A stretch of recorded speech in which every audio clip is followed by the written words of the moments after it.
दोस्तों हम लोग ये क्वेश्चन देखेंगे। कह रहा है कि किस नदी पर विश्व का सबसे बड़ा नदी द्वीप है, तो ये ब्रह्मपुत्र नदी पर। उसके बाद से भारत के श्रमिक दल में प्राय कितने प्रतिशत लोग अपने जीवन यापन के लिए वर्तमान में कृषि पर निर्भर हैं, तो 70%। उसके बाद से कह रहा है कि व्याघ्र अभ्यारण्य नहीं है, तो कांजीरंगा व्याघ्र अभ्यारण्य नहीं है। उसके बाद से कह रहा है कि नर्मदा नदी का उद्गम स्थल है, तो अमरकंटक। कह रहा है कि एशियाई बाबर शेर का निवास स्थल है, तो ये गुजरात में है, गिर के गुजरात में है।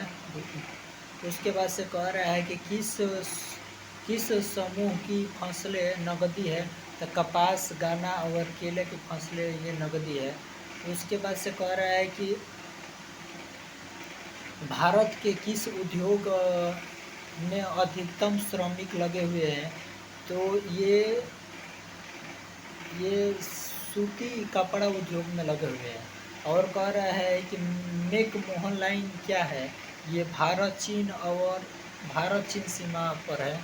उसके बाद से आगे कह रहा है, आगे ये देखेंगे, आगे उतना दिखाई नहीं दे रहा है, फिर भी आगे चलेंगे हम लोग। कह रहा है कि दामोदर नदी निकलती है तो छोटा नागपुर के पठार से निकलती है, और गंगा की जोड़ मृदा की गहराई भूमि सतह के नीचे लगभग होती है, तो कितना होती है, तो 600 मीटर तक ले होती है। उसके बाद से आगे देखेंगे, आगे कह रहा है कि